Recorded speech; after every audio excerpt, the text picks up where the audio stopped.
Welcome everyone. I'm not live. This is a pre-recorded video for YouTube. Really excited about this one. I'm about to take the chess personality test. This is a website which has existed for many, many years. I'm pretty sure I took this at some point, maybe sometime in my childhood, but not during my adulthood. So I'm going to find out what my chess personality is. And what's cool about this, it will give 20 positions, and then afterwards it's going to recommend some openings that fit my style. We'll see how accurate that is. Which friends are most like you? This only works if you have friends. And then, oh, which master I'm most like? But I am a wait. Maybe I'm most like myself. I don't know. Yeah, it'll be interesting to see what or who that compares me to. So let's jump into it. I'm going to leave a link to the test in the video description. So if you want to try it yourself, I encourage you to do it.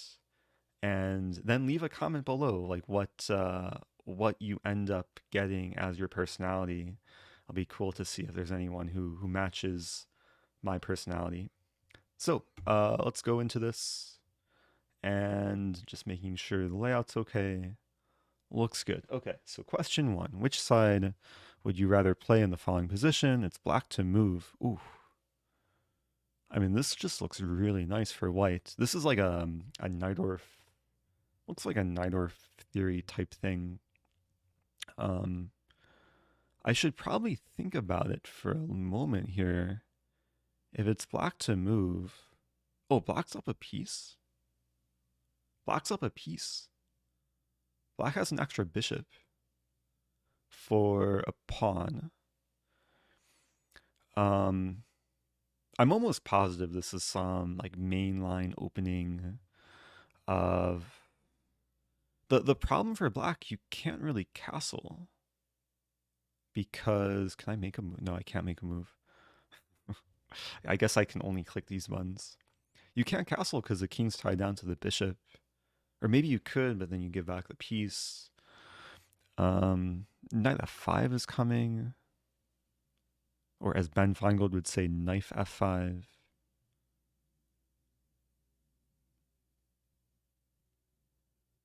Yeah, I mean, it's asking which side you would rather play.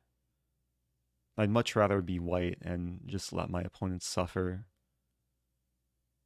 Maybe g6, maybe king f8 is a move. But when you play knight f5, g7 is also hit. Yeah, let's do white. For some of these, I'll rely on intuition. When you play in tournaments, do you usually score with consistent results, or do you often perform on the extremes, either really well or really poorly? I have to think about this one. I haven't played. I haven't played it over the war tournament since February, and then before that, man, it's been a while. Um, I think my results are usually pretty much on the extremes. I mean, when I do average, it feels like I do poorly. um,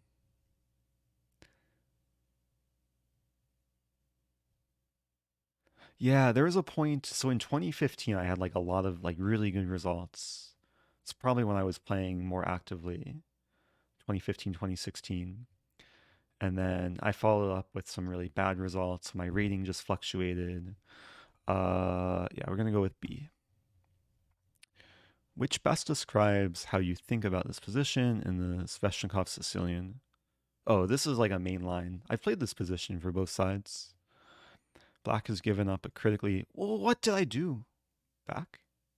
Can I go back? I missed it. I missed it. I don't know what it said. I don't even know what I clicked. Ah. I feel like it was one of those answers, like both of them. Wait, it said something about black has given up the critically important d5 square. or black has two bishops and counterplay. Like both answers would have been correct there. So I probably would have picked white, but okay, I have to move on. Which statement is closer to the truth? I bring my best game when facing opponents I dislike. I don't really notice my opponent. What does this even mean? I mean, probably B, but I notice my opponent in terms of opening preparation. Like every single like serious tournament game I play, I'll look up my opponent beforehand and get a sense of what openings they play and what their weaknesses are. I don't know what does it mean to dislike an opponent. Yeah, I like the philosophy, like in general, at least beyond the opening. Play the board, not the opponent. So I'm gonna go with B. Black has just played G5. Your first instinct is to. I mean, it depends if it's like a Lichess Blitz tournament or a serious classical tournament. I don't know. Maybe I just have multi personality disorder. Okay, but I'm gonna stick with like because it's been asking some questions about tournament results. I'm gonna stick with just my over the board tournament chess is to retreat to wait, let's look at the position first. Yeah, probably to retreat to G3. Because if we take on G5, the problem is our queen can't really get in. And the knight's already defended twice. Yeah, retreat to G3. Yes. Wait, do I play I play Gambit sometimes in over the board chess. Yeah. I've played Budapest Gambit. I can't wait to play a serious over the board tournament and play the Stafford Gambit. It's gonna happen. Alexa, remind me in 3 years, or maybe just 1 year, to play the Stafford Gambit in an over the board tournament. What time December 18th, 2023 should I remind Oh, you? noon. Okay, I'll remind you December 18th, 2023 at noon. Thanks, you're the best. How would you think about whether or not to take on G5 as white? I would evaluate the placement of the pieces. I would calculate several variations. Ooh, I'd have to calculate. I mean, but how do you calculate here? Wait, let's look into the position. Knight takes G5, pawn takes G5, bishop G5.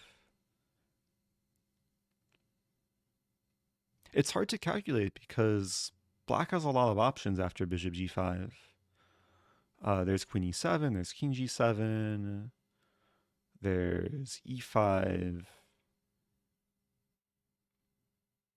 I guess our plan is like E4, rook G3, and maybe some combination of F4.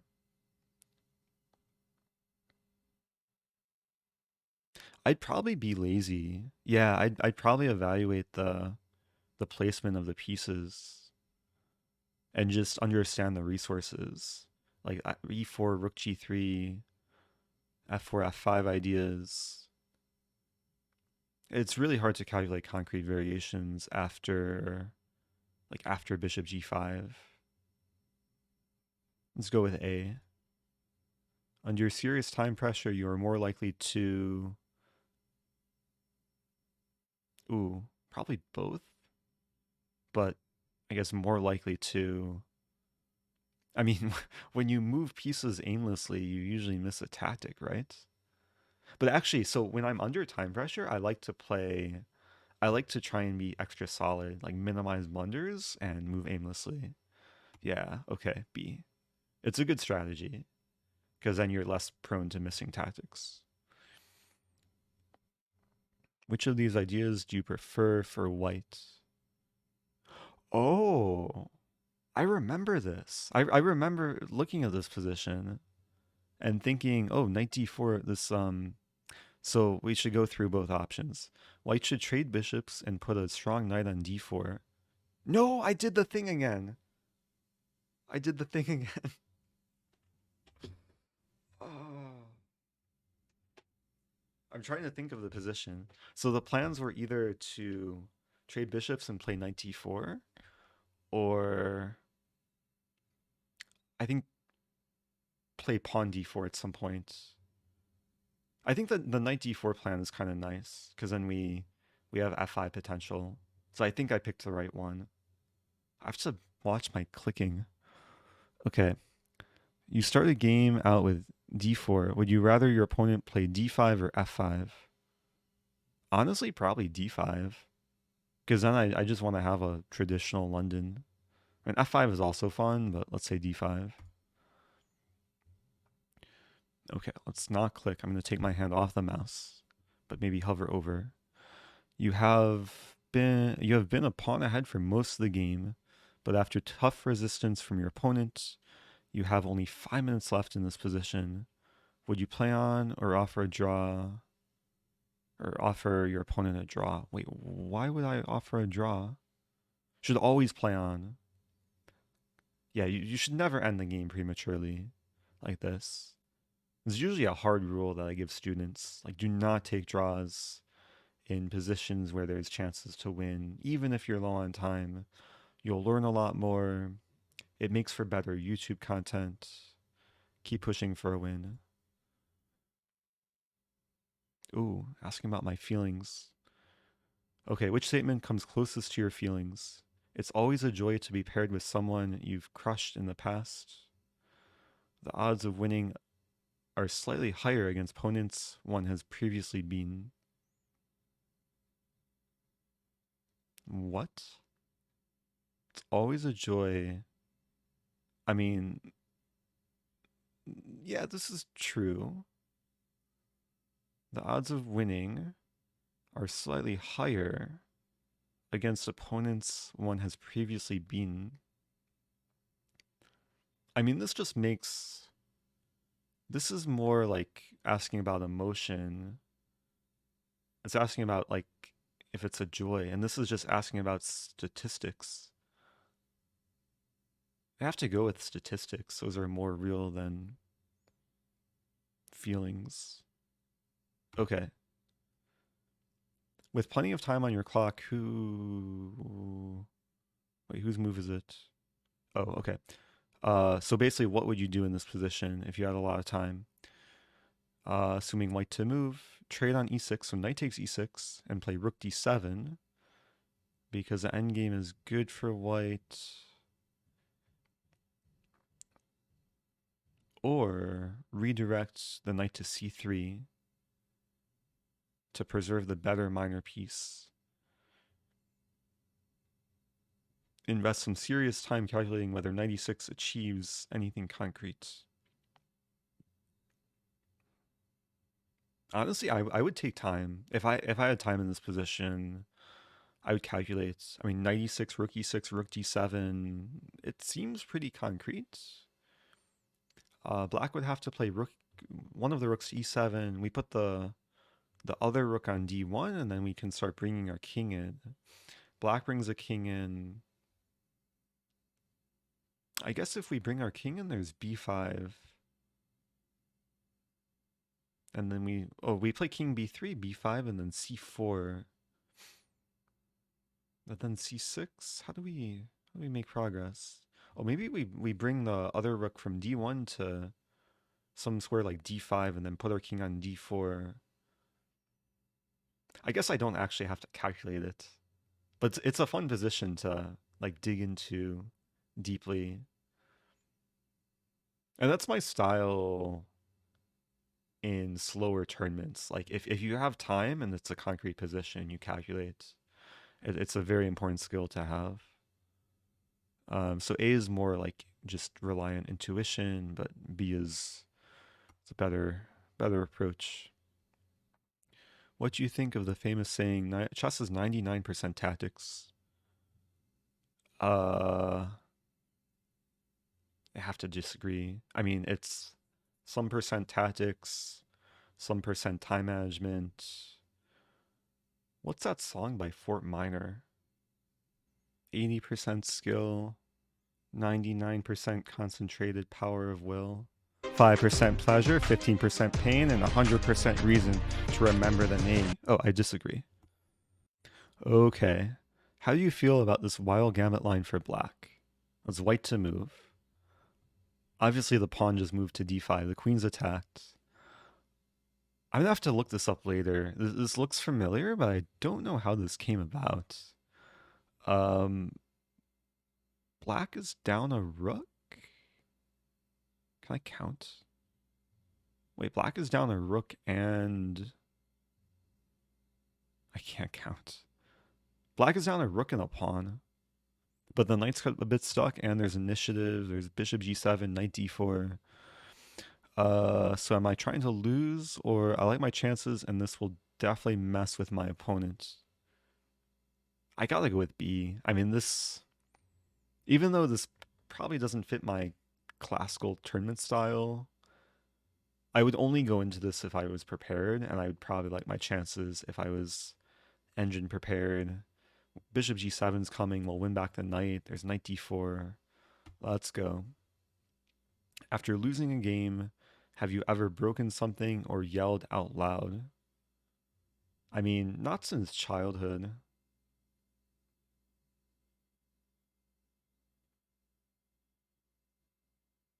I feel like I've yelled, but I quietly yelled. So more like just talked. Yeah, let's say no. White to play in castle. Oh, castle kingside. Ooh, castle kingside or queenside?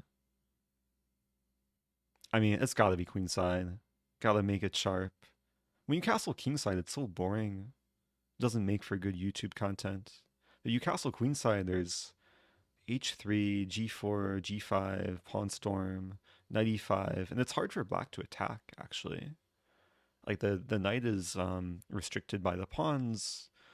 Pawn storm for black, like a6, b5, it's a bit slow. Let's go queenside. Which is closer to the truth? I get excited or nervous before a game. I don't worry about prizes, money, titles, or honors while playing. I just play my game. Almost definitely B. I have been nervous or excited before games, but that was when I was younger, or when like it's a final round and there's pressure. But these days, it's just about playing, just about enjoying the process, learning process, and having an interesting battle. Okay, almost done. Question 19. How would you come up with a plan in this position as white? Just considering the position. Okay. Oh, consider the strengths and weaknesses of black's position and decide where my pieces feel best. I would calculate some line for white to see how strong various possibilities are. So it's basically asking, would I rely on intuition or more rely on some concrete calculation? I'd probably have to calculate like e5. Strengths and weaknesses of black's position. I mean, we're assuming white to move, and there's a few different captures in the with the pawn. There's e5. There's leaving the tension, playing knight f1. You have to calculate. Okay, which is harder for you? Identify my advantages in building a plan. Trade a good position for a strong attack. Ooh. Identify my advantages in building a plan. I would say B. It can be, yeah, when you have a good position, I mean, that can involve up material, more space, better center. But when you say trade a good position, that means like giving away your advantages. I guess having a strong attack could also be a good position. But I'd rather have some, what do we call it? More long-term advantage. A strong attack that can be short-term.